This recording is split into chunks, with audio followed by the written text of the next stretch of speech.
Good evening, everybody, and welcome to the Bloodcast. We were at the one and only Shock Fest at Halloween Adventure in New York City, and now we are here with the host and organizer of this event. Jeffery Macabre, Festival Director of Shock Fest Film Festival. Thank you for having me. Absolutely. Thank you very much for being here. I love Blood Manor. I'm always happy to be here. Shock Fest Film Festival. How long have you been doing that? Shock Fest has been around for 17 years. Wow. Started in LA at Raleigh Studios, the oldest soundstage in Hollywood. I actually connected with them when I was in Hollywood. We've done shows, Shock Fest shows in Las Vegas, Salem, Massachusetts, Texas, Amarillo specifically, and of course New York City. We've done quite a few shows here. I mean, I imagine Salem was probably a really appropriate place to do it. Oh, it was during COVID. Oh, wow. 2020, during the shutdown. We were the only festival still running, not doing a drive-in theater. That's incredible. Yeah, we invented our own version of a virtual festival before that existed. Really? And how did that work? In Salem, at the time, you could only have parties of 13 people as long as they were masked and they were 6 feet apart from each other. So we invited 12 or however many people that could fit in our party. That didn't include me and the cameraman, I guess 10 or whatever. And everybody else tuned in to this walking tour of Salem proper, through Zoom. Wow. Okay. And so you were innovative here. Well, I like to pretend to be. But about a third of the way through, we killed the host, the tour guide, who was a prominent member of the Chamber of Commerce. And we take over the tour. And then part of the tour becomes a documentary about Salem, and then we revealed that Rob Zombie was our special guest that year, and we had a big thing. It was really cool. Dragula is one of my favorite songs of all time. Yeah, that Living Dead Girl. Those are great. Wait, you say you killed the host? How did that happen? We decapitated the host. There's a haunt shop, not a haunt shop. It's a magic parlor shop called the Magic Parlor in Salem, Massachusetts. They were one of our sponsors. We were sponsored by all the big businesses in Salem, including the Hawthorne Hotel and the Salem Witch Museum. Wow. Hex and Omen and all if you know Salem, you know what I'm talking about. The Magic Parlor's been around for longer than most people watching this interview. Wow. And they hosted the decapitation. So we started at the Salem Witch Memorial, which is outside by the graveyard, one of the graveyards. We walked around Salem proper, walked into the Magic Parlor, and just cut his head off. That's fantastic. That's incredible. And then you guys took over, introduced Rob Zombie, and then that was the continuation of it? Well, we took over. We turned it into part documentary for the people tuning in on Zoom because we filmed a documentary about Salem and the witch so there's footage of all this. Oh, yeah, we got this whole thing. Oh, fantastic. And then if you were live, part of the 10, we had this other actor who runs a local theater in Salem who entertained our guests, our 10 guests, as we walked to the Cinema Salem, which was closed at the time. And on the marquee of Cinema Salem was the name of Rob Zombie. It was a special surprise announcement. That's really, really cool. Yeah. That sounds like such an incredible experience, and I'm sure it's something that people were desperately needing at the time. I tried to aim for that. You know, filmmakers are consistently screwed by everybody around them. I feel like it's a rough demographic to be. Oh, yeah. Especially as a film festival, I feel a sense of responsibility because anecdotally, film festivals are scams. Really? Yes. How so? Because it's very easy to make a film festival. You just got to make a Film Freeway account, make an email address and a website, which, all that's free, and you're done. No way. And you can start collecting money. It's that simple. It's that easy to make a festival that collects money. Now, if you have, integrity, you make a festival and you make sure that people who are part of this festival have the greatest experience all around. Most festivals exist for like 2 to 3 years, and it's hard to do. It feels like, it's an easy cash grab, and then you actually have to do it.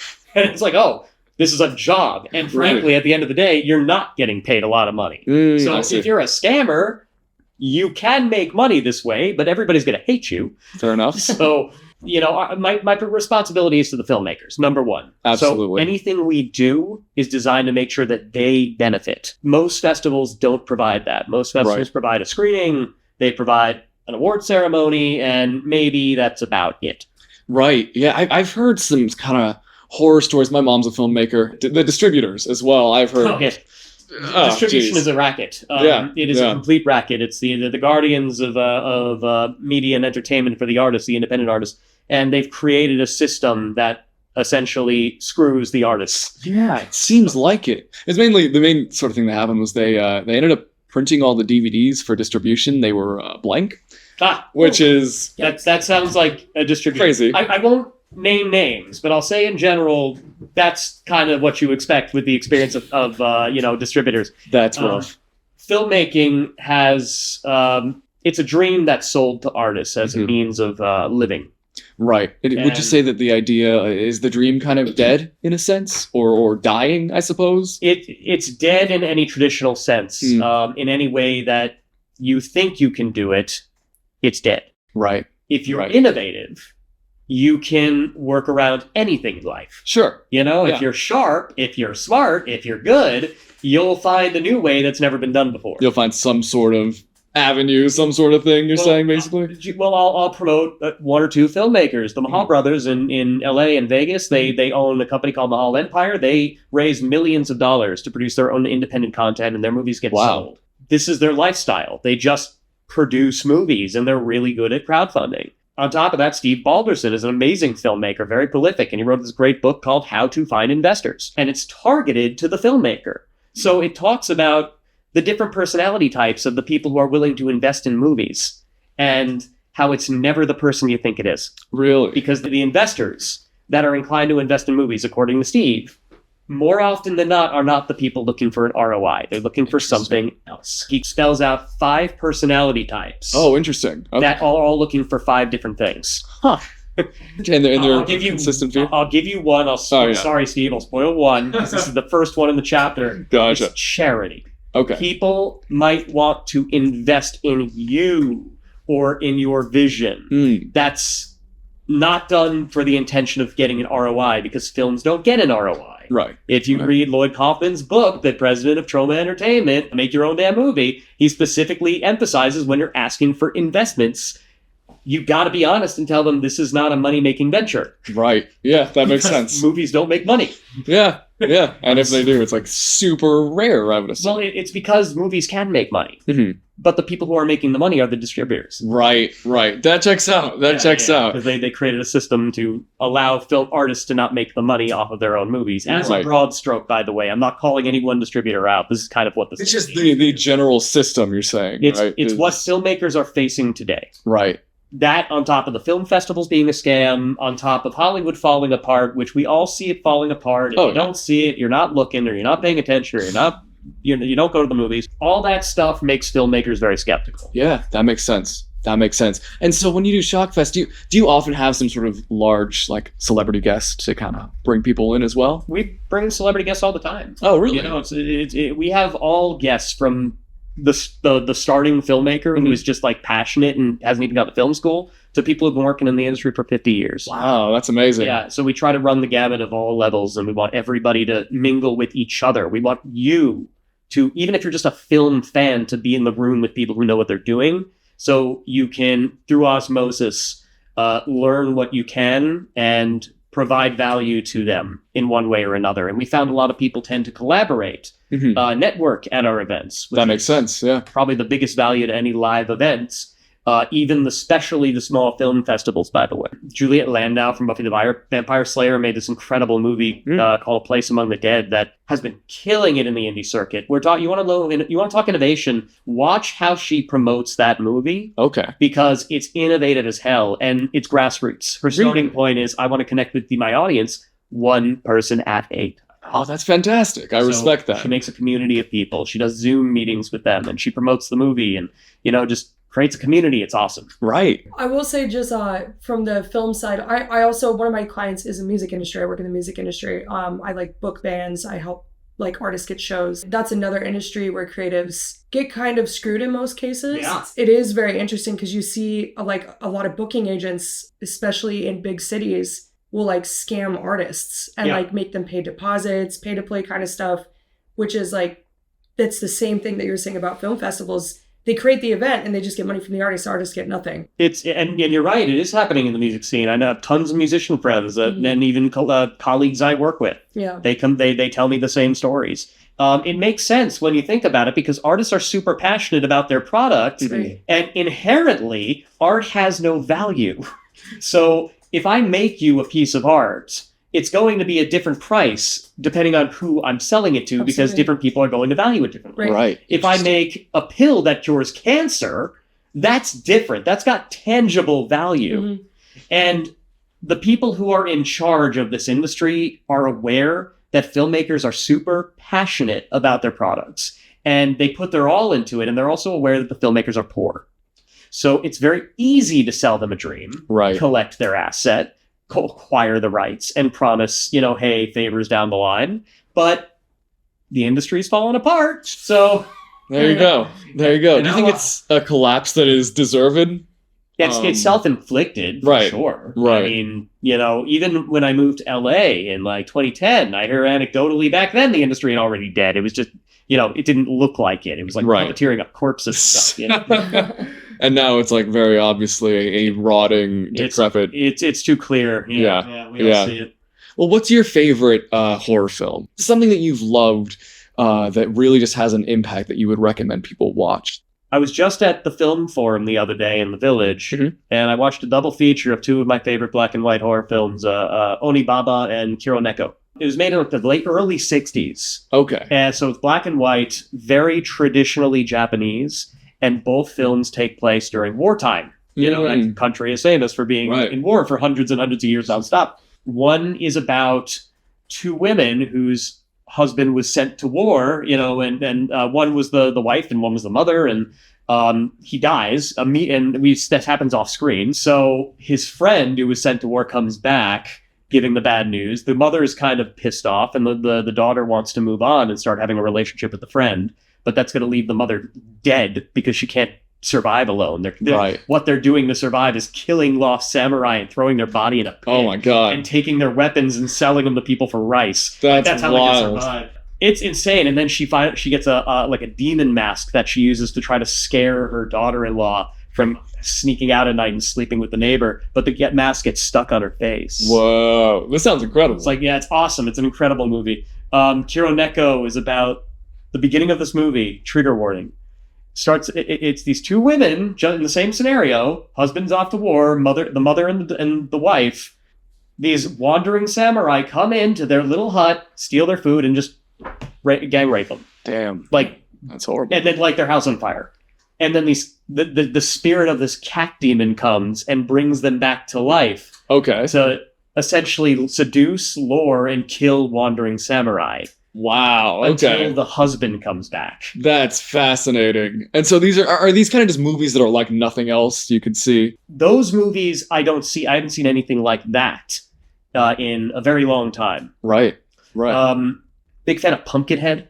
Okay. Lance Henriksen, Stan Winston. I believe that's his only movie that came out. He did incredible special effects in Hollywood, but he had only one film, and that was Pumpkinhead.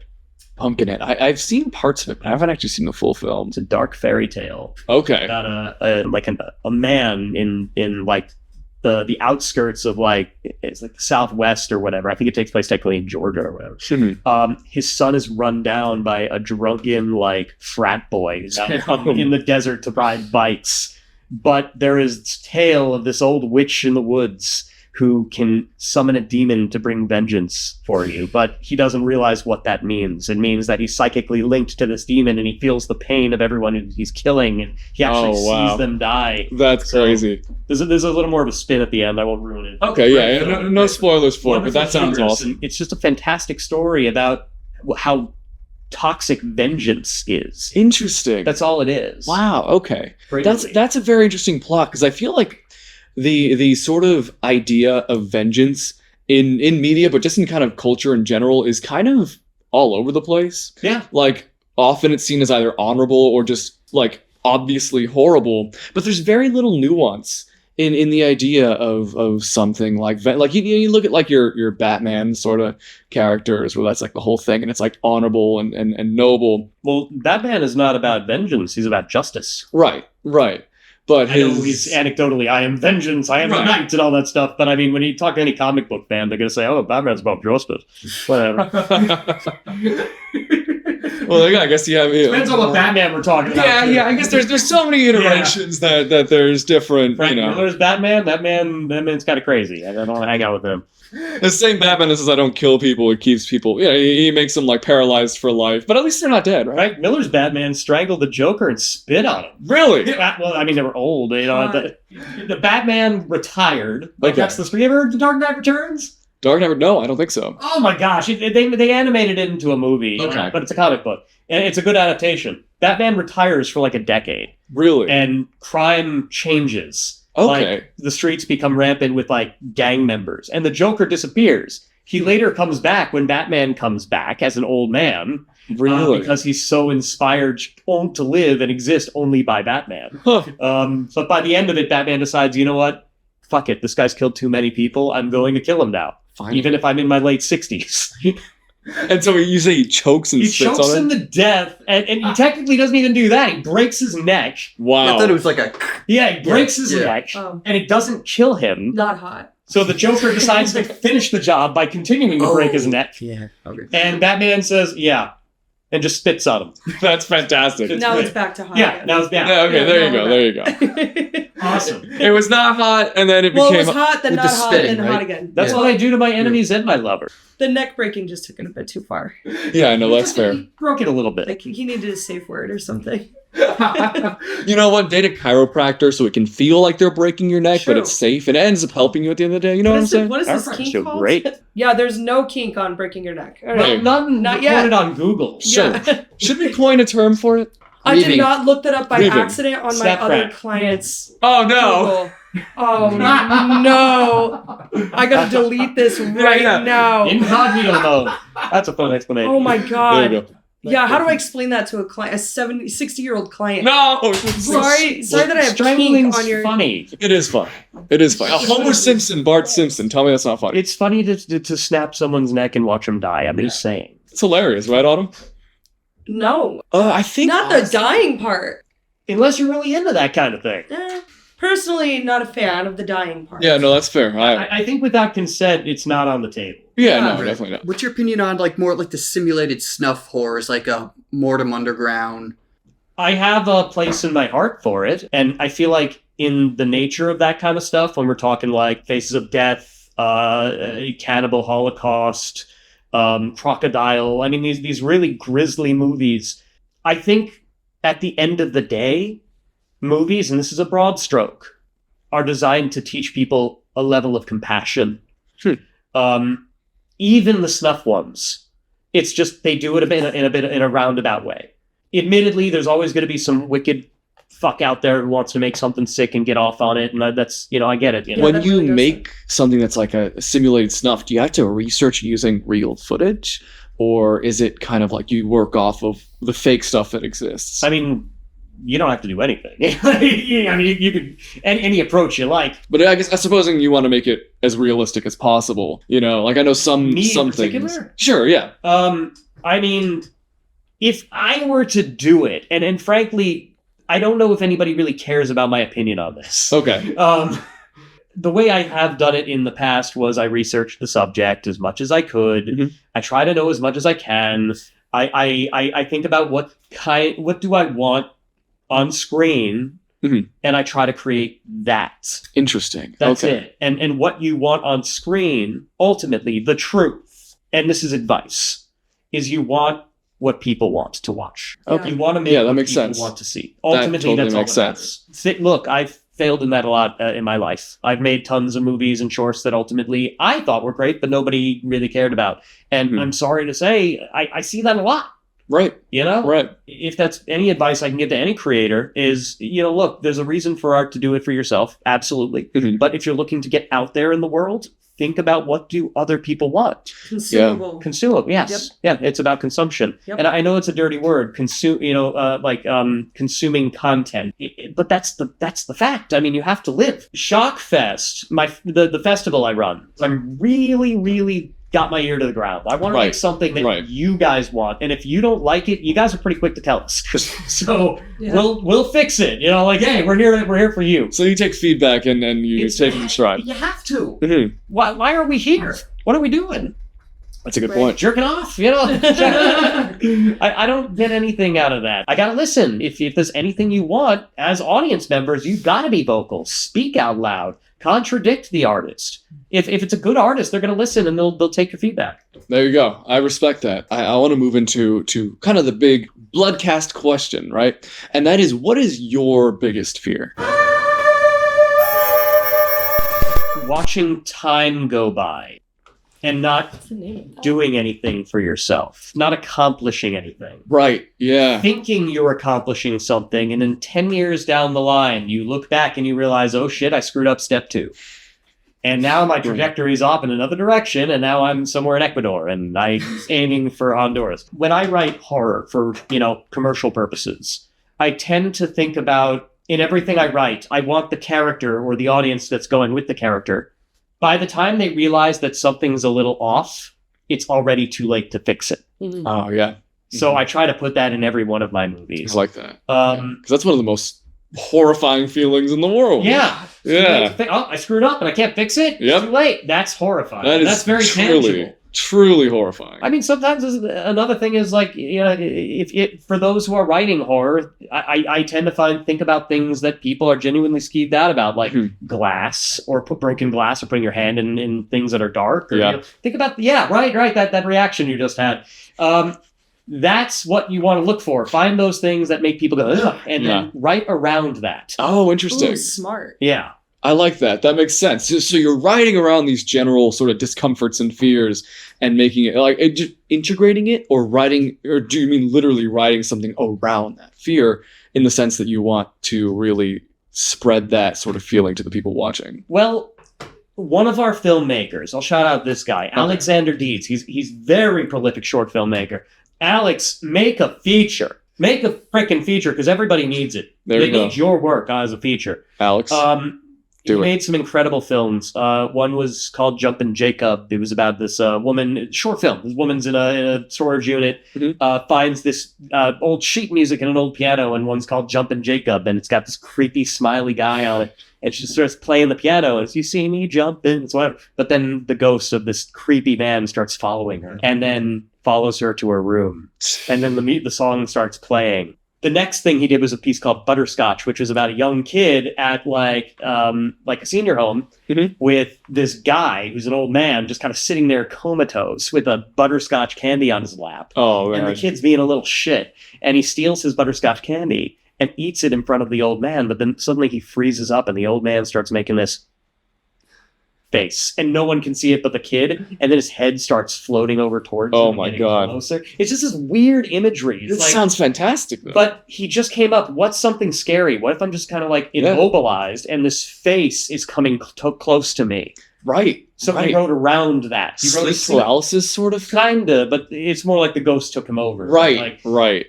That's really writing around this concept that was like really spooky or creepy. Absolutely. I mentioned putting your hand in a hole. In a dark, yeah. I there was a short that I did many years ago where the light was out. And the character just tried to switch the light bulb, and when he put the light bulb in, something pulled him up. Oh, that's and he awesome. couldn't get out. I would kill myself. Yeah. I'd be like, kill me now. Right. But that's what I mean. Like, find those little things that are weird that make people feel creepy. And then write it into a story and write a story around that concept. Into like a bigger picture. Yes. Yeah. Even the feeling of like, this is something that used to get me a lot when I was younger. Like, taking the trash down, going to the basement, turning the light off behind you, and then going upstairs.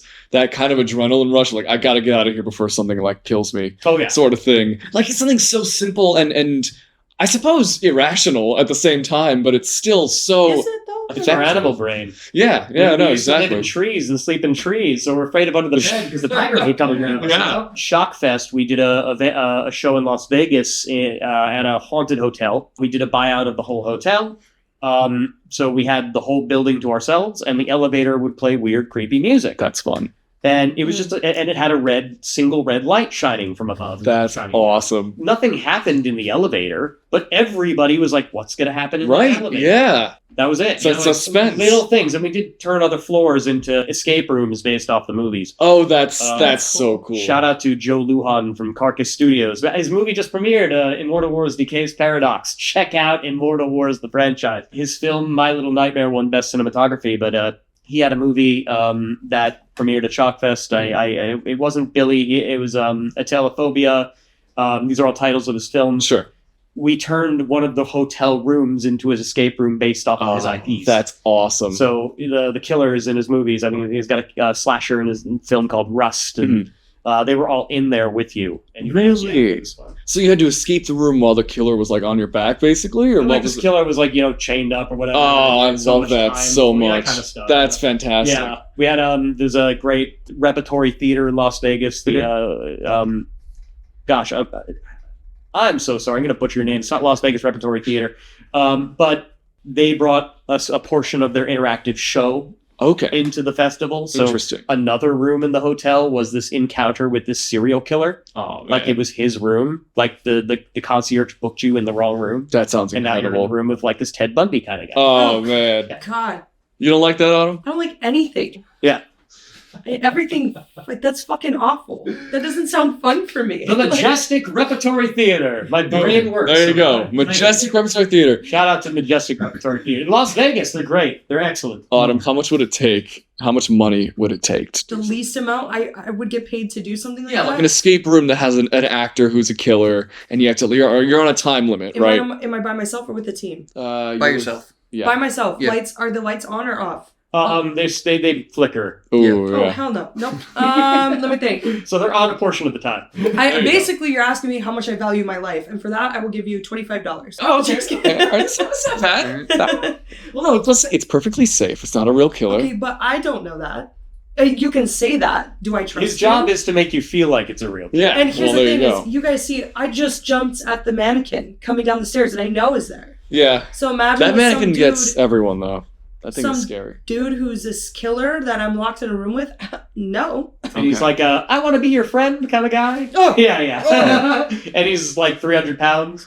That doesn't scare me as much. Well, it's more like Uncanny Valley. Yeah, His proportions are a little off. Yeah, let's say he's got like the large body, skinny limbs sort of thing. You don't like that? No. Because to me, AI is genuinely horrifying. Sure. How do you feel about it? How do I feel about it? Yeah. What is your viewpoint? Go meet the filmmakers of tomorrow, an AI machine. Yeah. Well, there you go. There you go. I mean, there's no reason to make movies when you just punch in a couple of key codes, and there's actually an AI online that I saw the other day. Okay. You punch in the code. You punch in the description of what you want.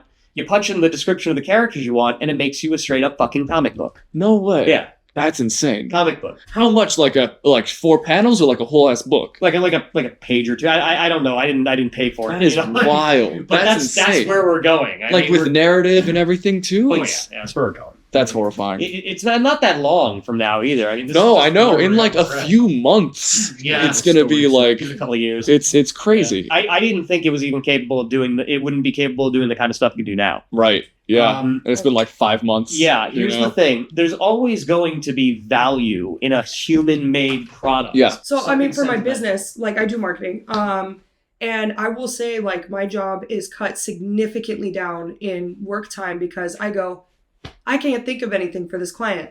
ChatGPT, give me 12 social media marketing campaigns I can use for this client that steer in this direction. There is my entire month's work right there. Done. I don't have to think of anything. That's incredible. And I do that for flyers. I do that for everything. Does a part of yourself die when you do that? No. Or do you have no shame? Makes life easy. Not. Yeah, it makes it so much easier. I hire someone to do this for me and then waste money. Or I do it myself for free. I guess so. And more efficiently. Which, on one hand, I get the argument that it's a shame that this skill of like art making or graphic design even is kind of dead and dying. Yeah. On the other hand, I mean, as an entrepreneur, it's excellent. Right. You know, because now you have all the tools to make whatever you need. Right there for like basically free. So it's a give and take. It's like anything, you know. There's only compromises in this life. You know, there's very few solutions. You have to replace something with something else. Right. The days of college education are going to dwindle and go back to trade, just like we did in the 50s and 60s. Interesting. Until the robots take over. Yeah. Yeah. Because now we're going to have engineers and people who work with AI. Interesting. You know what I mean? Interesting. Or even doctors, estheticians, like they're going to be laser powered robots. They're already doing lashes with robots. Yeah. And that's already? like a very, absolutely. Damn. And that's like you have to be very accurate for that. Interesting. You know? Wow. Yeah. But you're talking about something interesting because that goes back to one of the first things we were talking about how the artists, the people who are producing these products are the one who are more passionate about the products than the consumers. Right. Yeah. So therefore, you can screw them because they're the ones who want it done, not the consumers. They don't care. That's true. So they've monetized. The industry has monetized artists as a commodity to gouge. Right. Interesting. So they're the consumers now. Wow. The artists who are trying to make content are the consumers. It's a whole roundabout. It's gone the other way around, basically. There, it's messed up. So we're at the story time sort of story section, time. right? So we have one here. There's actually a couple sort of shorter ones, but this one's pretty interesting. Flory on the Raimundo 2112 Discord server, and this is their story. Hey, Flory. All right, so Flory says, one day when I went to sleep like usual and I was dreaming being on my grandmother's backyard, which is a bit small, but has some walls surrounding it. Me and some family members were having some dinner in a long-ass table. When I looked at the wall surrounding the backyard, I could see a polygonal mountains, similar to a Mario 64 skybox. But when I look around on one in the backyard, there was this girl serving some food to what looked like an old lady, with a flowered dress and long hair covering her face. My mind zoomed in like a camera on the old lady, who at closer inspection had big sharp claws for hands and began to show her face, which was similar to a crocodile face with a texture similar to some sci-fi monsters, all slimy and scaly, and then I woke up. Or that's what I thought. When I fell asleep, I did so looking against my wall, and when I tried to move, I felt like there was cramps all over my body. The cramps immobilized me, no matter how hard I tried moving. And then I felt a presence. There was something behind me. When I'm close to something, I have the sense of having something next to me. And I felt like whatever was behind me was trying to touch me, or was just watching the back of my head. Feeling a cold breath behind my neck. One part of me wanted to know what it was. I was imagining a shadow creature, or even that old lady. But the other part of me felt blessed by the fact that I couldn't see it, and that I missed these horrors beyond my comprehension. Okay, no. Sorry, I'm gonna stop there. Yeah. I would rather... I want to see what's happening. You do want to see it. I hate the unknown. Oh, me too. Like, if something's standing behind me, I want to know what it is. You ever seen The Howling? No. The beginning of the movie is this young woman on a phone with the guy on the other end of the phone behind her. Shut up. Respectfully. And he says, ew. Oh, that's See, awesome. I would turn around in it like that. Yeah. You would. There's no fucking way. I'm not knowing what's going on. The idea of having sleep paralysis like that, with the cramps and you just can't move but can feel something behind you, that is horrifying. Kill me. Yeah, at that point. But also, like, isn't that the fear, though? That something will kill you? No, the fear is, I would rather, at that moment, just die. Really? Yeah. Have either of you guys experienced any sort of sleep paralysis in your life? Or any sort of... I used to get it a lot. Really? Yeah. Would you see any sort of creatures? I always felt like I was awake, and I had to like slowly realize that I wasn't awake, but completely paralyzed, but just hallucinating around the room. Oh God! And during the October season, I actually slept here a couple nights, and I had sleep paralysis here. Oh my God! Oh my God! Yeah, and what happened here was I was sleeping, and then all of a sudden, like walls started coming around me, but I realized it's because I was going down, like I was kind of going down into a grave.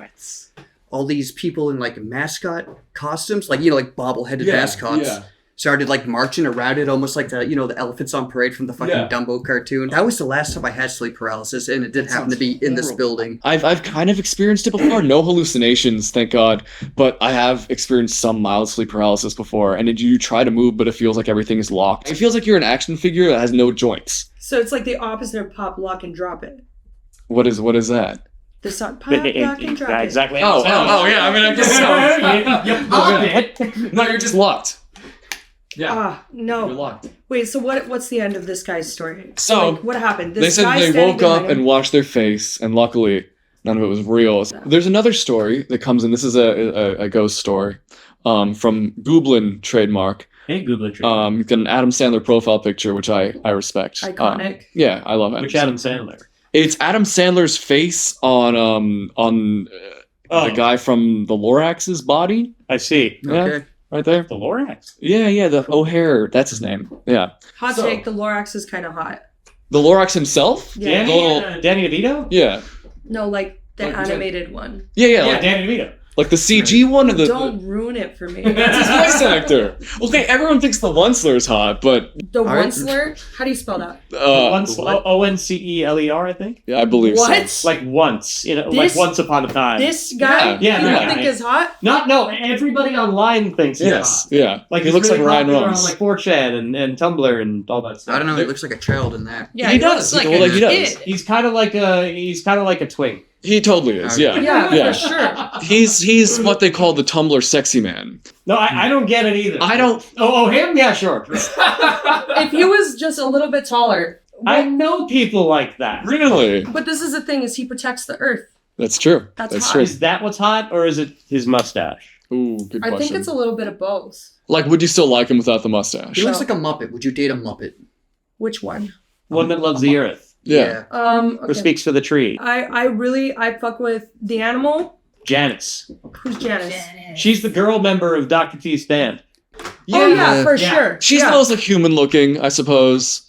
Yeah. She's like a little bit of Carol Channing. It's weird. If I were to date a Muppet, it would probably be Ernie. Ernie. Hot take. Ernie's taken. Yeah. That's understand you. I think I'm understanding your type. I gotta guess. Orange. Wait. Ernie's red, isn't he? No, Ernie's the tall one, right? Bert's Bert. Bert's the tall Bert. Yeah. But Ernie can get it too. Look. Okay. Cookie Monster. What about him? That's the one. Oscar? The Grouch? Yeah, Yeah? for sure. Yeah. Okay. He lives in a trash can, though. That's okay, me too. Okay. Yeah. So now we know, Autumn's Muppet thing going on, and I didn't. That's not where I expected this to go, and I'm very glad that so is sorry that where. I find it charming to know the tastes of people. No, exactly. Me too. It's really interesting. What are your tastes in women? Women? Assuming you like women. I like when they're alive. Okay, good. That's that's a great start. Yeah. I like when they're. Oh, thank you. I feel special. Let's see. I like when they're of age. Okay. Yep. Am I doing good? Yeah. Am I doing good? Okay. Doing good. There's weirdly not a lot of parameters, to be honest. I kind of like all women. I think women are awesome. No, I like your taste in women. I respect it. I respect it. I all women, ethnicities, whatever. I don't care. Rock and roll. I'm all in. All women. And the thing is, like, men get like 95% rejection anyway. Yeah. So the trick is just to be comfortable accepting rejection and like if just go along building yourself. Like, honestly, my priority is how do I help filmmakers? Like, that's kind of where my head is at. even if it's 95 rejection, that's still 5 people who will say yes. Out of 100? Out of 100. Yeah, sure. There you go. And that number just keeps on going. The more you get rejected. Yeah. But so there's gonna be yeses. That's because there's so many people. And look, you personally are not for everybody. Yeah. That's true. None of us are. Not exactly. That's why I point to you. The saying of I may not be someone's cup of tea, but I'm definitely someone's shot of whiskey. Yeah, sure. There you go. That's the thing. Exactly. Too. Exactly. I think the problem that I see is people can't take rejection very well. Yeah, no. The moment people get rejected, suddenly you're like a bitch or it's like, guys, leave him alone. She's not into you. Like, yeah, that's so real. I blame rom-coms for that. Oh, yeah. Interesting. Okay. That's a good take, though. Societal conditioning, kind of, in a sense. Yeah. That makes sense. Like the girl says no, and the guy keeps chasing, and the girl says no, and the guy keeps chasing, and the girl's like, oh, I do love you. He rejects reality. I mean, that's his problem, not the girls. Exactly. Look, there's so many freaking people out there, and there's so much to do. Waste your time chasing one person or people that you think you like, but they don't like you. Like, guys, we only have so much time here on this planet. Yeah. I like a little bit of a chase, so I'm not gonna lie. Sure. Yeah, like if I'm like, but I gotta tell that you're into me, otherwise I'm not gonna do it. True. Yeah, exactly. I gotta see a light at the end of that tunnel. For sure. The truth is, look, if somebody's not into you, and they tell you, that's a gift. Man. Yes. Oh my God, absolutely. That is the biggest gift you can give someone. Just be honest. Time. Yeah. And let's say that she does cave and humors you for now she's not even in. Exactly. Yeah. Now she's thinking about other people. Like, why are you there? It's sad. It's absurd. Yeah. And that kind of rom-coms have inspired a lot of people in that sense. That brings up a really interesting point that I heard recently. And Forrest Gump's a great example. Forrest Gump ruined everybody. Ruined the generation, man. And history. And history. Yeah, there you go. I love Forrest Gump. I do. Like sometimes I'm like, yo, babe, you want to Forrest Gump and chill? Hey, Because I want to just like cry. You know, like I want to cry. It is sad. There is a real quick. There is a official word or definition for the fear of rejection. Okay. It's called rejection sensitive dysphoria. Oh, yeah, and that's very heavy with people who are everybody. Yeah, everybody. It's a problem People that are everybody. It says you're not special at the bottom right there. yeah. It says it's a problem that interferes with the ability to regulate your emotional responses to feelings of failure and rejection. Yeah. While rejection is almost always unpleasant, people with RSD experience overwhelming levels of emotional pain, aka you're a little bitch. Just kidding. Official Wikipedia answer right there. And if you're an artist, you got to expect rejection. Yep, I mean, exactly. Look, you're a filmmaker, an actor. I mean, you're going to get rejected 11 times out of 10. Yeah. This is the nature of it. And you do what you do because you can't do anything else. This is just who you are. Yeah, Right. no, that Just makes be sense. yourself and double down on who you are and what you're good at. Yeah. That's it. Double down on what you're good at. I something interesting about that is a friend of mine, Jared, talked about how if we lived in like medieval times, we'd all just be court jesters. Like everyone who's like in entertainment, we'd either be musicians or court jesters. We and nothing. want to be court jesters. Yeah, we want to be. That's a sweet gig, dude. Yeah, no, exactly. The only person who can like criticize the king to his face. Yeah. And gets paid for it? It's the sweetest gig. Everybody wants that because everybody wants that role. Exactly. That's the thing. Everybody thinks that they're celebrities. The concept of celebrity has shifted. It has become communized now. Right. Yeah. We can all become celebrities. That's the new dream. Exactly. Kids aren't chasing to be actors anymore. No. They don't want to They go want to to be influencers. They want to be influencers. That's right. They want to be on TikTok or Instagram. Those are kind of the two. There's others, but those are the ones that people YouTube's care. exempt. YouTube is cool. YouTube is very clearly like above anybody's pay. YouTube, you need to have skill to succeed in. You also need to already be successful. The entry point of YouTube, the gates have closed. Oh my god, yeah. In YouTube, if you want to start off as a YouTuber, I'm sorry. Yeah, go back to TikTok. You better be great. Or you know, I've heard great advice on that. You want to be a YouTuber, hang out with people like Mr. Beast and become friends with them. Yeah, there you go. Definitely. Become a celebrity through osmosis. Yeah. The point is, everybody's always wanted to be a celebrity. I'm sure people wanted to be the court jester back in the day. Oh, I imagine. Social media created a system where people can do that. Now everyone's a jester. And everybody thinks they're a celebrity because they've got X amount of followers. Yeah. And whatever. I have met people who are super fans, and I love them. Yeah. Because I can run with crazy. As long as you're not, you threaten to stab me, I'm okay. Hey, by all means. Yeah. Dude, come on over, hang out. I respect that. My phone number is very easy to find on the internet. This is my email, and I do that for a reason. Caleb, flash it on screen right there. Sure. Phone number and email. Sure, call me. And here's the thing. I go back to film festival directors don't usually do this kind of thing. They don't usually make themselves that accessible. But I'm running an uphill battle because there's literally thousands of festivals that are not all of them, but a lot of them are trying to rip you off and steal your money. Okay. So I want to make a gesture for people to see that I'm not going to disappear. Right. You can contact me. It's okay. That's awesome. I'm not afraid of the stalkers. I've had people contact me at 1 a.m. and call me and play farting noises on my phone. Whatever. I'll play farting noises back. Now we know who to prank call next time. we got a new prank doll. Well, good luck. It happens. It's the give and take. Right. It's fine. Right. I'm not famous, and I'm not trying to be famous. I just want to be accessible because I have a service that I think is going to help artists. Yeah, I respect that. Fame is a weird barometer for success. Because tons of people are famous who are horrible people. Oh, yeah. Absolutely. Most of them. Yeah. It's a thing that people are attracted to because a lot of people don't have it. And I get it. I respect it. I appreciate it. And if I can help in any way as a festival director, I will. I want to push artwork to the moon. I think you shouldn't be chasing fame. I don't think fame brings value. Okay. I think success is subjective. I think the measurements of success are subjective. Yeah. I can tell you what's successful, but that's just based off my own personal barometer. Right. Some people do this because they just love hanging out with their friends and screening movies on Saturday and then occasionally showing off the movie they made. I like that. Yeah. It's fine. That's great. There you go. So, anybody you want to shout out? Anything? Where can we find you? What do you do? What's your next event? You can find us on social media at Shock Film Fest. Our website is shockfilmfest.com. anybody who's in a film, anybody who is an artist or is interested in breaking into the industry, or anybody who's been in the industry and is fed up with the industry, come to us.